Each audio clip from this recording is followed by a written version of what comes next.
ಈ ವಿಡಿಯೋದಲ್ಲಿ ಗ್ಯಾಸ್ ಬಳಸದೆ ಒಲೆ ಹಚ್ಚದೆ ಮಾಡುವ ಇನ್ನೊಂದು ಸಿಹಿ ತಿಂಡಿಯನ್ನು ಮಾಡಿ ತೋರಿಸ್ತಾ ಇದ್ದೀನಿ. 3 ರಿಂದ 4 ಸಾಮಗ್ರಿಗಳನ್ನು ಬಳಸಿಕೊಂಡು ಕೇವಲ 5 ನಿಮಿಷದಲ್ಲಿ ಈ ಸಿಹಿಯನ್ನು ಯಾರು ಬೇಕಾದರೂ ಮಾಡ್ಕೊಳ್ಬೋದು. ಬನ್ನಿ ಹಾಗಾದರೆ ಇದನ್ನು ಹೇಗೆ ಮಾಡ್ಕೊಳ್ಳೋದು ಹಾಗೆ ಏನೆಲ್ಲ ಸಾಮಗ್ರಿಗಳು ಬೇಕಾಗುತ್ತೆ ಅಂತ ನೋಡ್ಕೊಂಡು ಬರೋಣ. ಹೆಲೋ ಫ್ರೆಂಡ್ಸ್, ನಮಸ್ತೆ. ಶ್ರೀ ಮ್ಯಾಜಿಕ್ ಕಿಚನ್ಗೆ ಸುಸ್ವಾಗತ. ಮೊದಲಿಗೆ ನಾನಿಲ್ಲಿ ಒಂದು ಮಿಕ್ಸಿ ಜಾರ್ಗೆ ಸುಮಾರು ಅರ್ಧ ಕಪ್ ಆಗೋಷ್ಟು ಸಕ್ಕರೆನ ಹಾಕ್ಕೊಂಡಿದ್ದೀನಿ. ಹಾಗೆ ಇದರ ಜೊತೆಗೆ ನಾನು ಒಂದು 15 ರಿಂದ 20 ಗೋಡಂಬಿಯನ್ನು ಕೂಡ ಸೇರಿಸ್ಕೊಳ್ತಾ ಇದ್ದೀನಿ. ಹಾಗೆ 2 ಏಲಕ್ಕಿಯನ್ನು ಸಿಪ್ಪೆಗೂಡ ಇದಕ್ಕೆ ಹಾಕ್ಕೊಳ್ತಾ ಇದ್ದೀನಿ ಫ್ಲೇವರ್ಗೋಸ್ಕರ. ಇದನ್ನೀಗ ಚೆನ್ನಾಗಿ ಪೌಡ್ರ್ ಮಾಡ್ಕೊಳ್ಬೇಕಾಗತ್ತೆ. ಆದಷ್ಟು ನುಣ್ಣಗೆ ಇದನ್ನು ಪೌಡ್ರ್ ಮಾಡ್ಕೊಳ್ಳಿ. ಕಾಣಿಸ್ತಿರ್ಬೋದು, ಈ ರೀತಿ ನುಣ್ಣಗೆ ಇದನ್ನು ಪೌಡ್ರ್ ಮಾಡ್ಕೊಳ್ಳಿ. ಆದಷ್ಟು ನುಣ್ಣಗೆ ಪೌಡ್ರ್ ಮಾಡಿಕೊಂಡ್ರೆ ಸಕ್ಕರೆಯನ್ನು ಸ್ವೀಟ್ ಕೂಡ ತುಂಬಾ ಚೆನ್ನಾಗಿರುತ್ತೆ. ಹಾಗಾಗಿ ನುಣ್ಣಗೆ ಪೌಡ್ರ್ ಮಾಡ್ಕೊಳ್ಳಿ. ಇದನ್ನೊಂದ್ಸಲ ಜರಡಿ ಇಟ್ಕೊಳ್ತಾ ಇದ್ದೀನಿ. ಸಕ್ಕರೆ ಹಾಗೆ ಇದ್ದರೆ ಅಥವಾ ಏಲಕ್ಕಿ ಸಿಪ್ಪೆ ಕೂಡ ಹಾಕಿರೋದ್ರಿಂದ ಅದು ಕೂಡ ಹಾಗೆ ಉಳ್ಕೊಂಡಿದ್ರೆ ಒಂದ್ಸಲ ಜರಡಿ ಇಟ್ಕೊಂಡ್ರೆ ಎಲ್ಲ ಫಿಲ್ಟ್ರ್ ಆಗುತ್ತೆ. ಹಾಗಾಗಿ ಇದನ್ನು ಚೆನ್ನಾಗಿ ಒಂದ್ಸಲ ಜರಡಿ ಇಟ್ಕೊಳ್ತಾ ಇದ್ದೀನಿ. ನೋಡಿ, ಕಾಣಿಸ್ತಿರ್ಬೋದು, ಈ ರೀತಿ ಉಳಿದಿರೋದನ್ನು ಬಿಸಾಕ್ತಾ ಇದ್ದೀನಿ, ಉಪಯೋಗಿಸ್ತಾ ಇಲ್ಲ. ರೆಡಿ ಮಾಡ್ಕೊಂಡಂತಹ ಸಕ್ಕರೆ ಪೌಡ್ರಿಗೆ ನಾನು 1 ಕಪ್ ಆಗೋಷ್ಟು ಹಾಲಿನ ಪುಡಿಯನ್ನು ಸೇರಿಸ್ಕೊಳ್ತಾ ಇದ್ದೀನಿ. 1 ಕಪ್ ಆಗೋಷ್ಟು ಹಾಲಿನ ಪುಡಿ ಸಾಕಾಗತ್ತೆ ಅರ್ಧ ಕಪ್ ಸಕ್ಕರೆಗೆ. ಸ್ವೀಟ್ ಜಾಸ್ತಿ ಬೇಕಾದರೆ ಸ್ವಲ್ಪ ಸಕ್ಕರೆ ಜಾಸ್ತಿನೂ ಹಾಕ್ಕೊಳ್ಬೋದು. ಹಾಲಿನ ಪುಡಿ ಸ್ವಲ್ಪ ಸಿಹಿ ಇರೋದ್ರಿಂದ ನಾನು ಅರ್ಧ ಕಪ್ ಆಗೋಷ್ಟು ಸಕ್ಕರೆನ ಮಾತ್ರ ಹಾಕ್ಕೊಂಡಿದ್ದೀನಿ. ಚೆನ್ನಾಗಿ ಒಂದ್ಸಲ ಮಿಕ್ಸ್ ಮಾಡ್ಕೊಳ್ಳಿ. ನಂತರ ಇದಕ್ಕೆ ಹಾಲನ್ನು ಹಾಕ್ಕೊಳ್ತಾ ಇದ್ದೀನಿ. 3 ರಿಂದ 4 ಟೇಬಲ್ ಸ್ಪೂನ್ ಆಗೋಷ್ಟು ಹಾಲು ಸಾಕಾಗುತ್ತೆ. ಹಾಕ್ಬಿಟ್ಟು ಚೆನ್ನಾಗಿ ಮಿಕ್ಸ್ ಮಾಡ್ಕೊಳ್ಳಿ. ನಾನಿಲ್ಲಿ ಹಾಲನ್ನು ಉಪಯೋಗಿಸಿದ್ದೀನಿ ಬೈಂಡಿಂಗ್ಗೋಸ್ಕರ.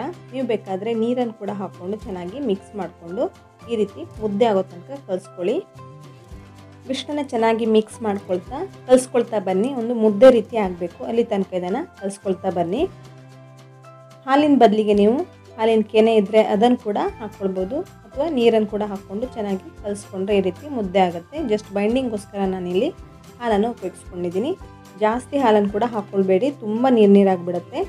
ನೋಡಿ, ಇದಕ್ಕೀಗ ನಾನು ಅರ್ಧ ಟೇಬಲ್ ಸ್ಪೂನ್ ಆಗೋಷ್ಟು ತುಪ್ಪವನ್ನು ಹಾಕ್ಕೊಂಡಿದ್ದೀನಿ.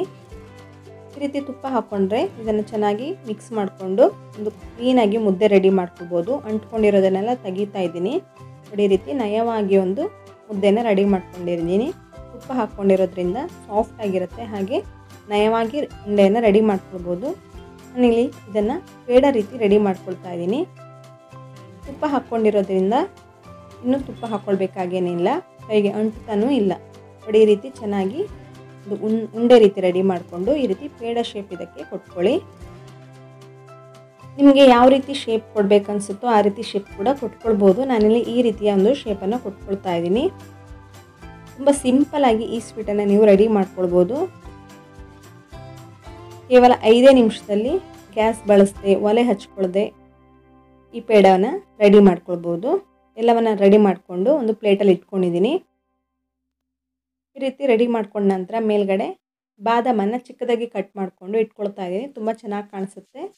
ಗಾರ್ನಿಷ್ಗೋಸ್ಕರ ನಾನು ಬಾದಾಮಿಯನ್ನು ಬಳಸ್ತಾ ಇದ್ದೀನಿ. ನೀವು ಬೇಕಾದರೆ ಗೋಡಂಬಿ ಬಳಸ್ಬೋದು, ದ್ರಾಕ್ಷಿ ಬಳಸ್ಬೋದು ಅಥವಾ ಪಿಸ್ತಾ ಕೂಡ ಇದಕ್ಕೆ ಇಟ್ಕೊಳ್ಬೋದು. ತುಂಬ ಚೆನ್ನಾಗಿ ಕಾಣಿಸುತ್ತೆ.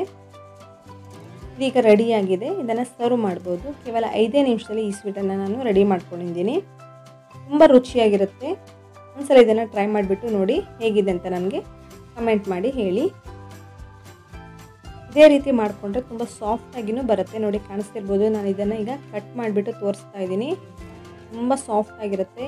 ಬೇಕರಿಗಳಲ್ಲಿ ಸಿಗುವಂತಹ ಪೇಡದಷ್ಟೇ ರುಚಿಯಾಗಿರುತ್ತೆ, ಹಾಗೆ ಸಾಫ್ಟಾಗಿಯೂ ಬಂದಿದೆ. ಫ್ರೆಂಡ್ಸ್, ನೀವಿನ್ನು ಶ್ರೀ ಮ್ಯಾಜಿಕ್ ಕಿಚನನ್ನು ಸಬ್ಸ್ಕ್ರೈಬ್ ಆಗಿಲ್ಲ ಅಂದರೆ ಸಬ್ಸ್ಕ್ರೈಬ್ ಮಾಡ್ಕೊಳ್ಳಿ. ಹಾಗೆ ಪಕ್ಕದಲ್ಲಿರುವಂತಹ ಬೆಲ್ಲೈಕನನ್ನು ಪ್ರೆಸ್ ಮಾಡಿ, ಲೈಕ್ ಮಾಡಿ, ಶೇರ್ ಮಾಡಿ, ಹಾಗೆ ಕಮೆಂಟ್ ಮಾಡಿ. ಧನ್ಯವಾದ.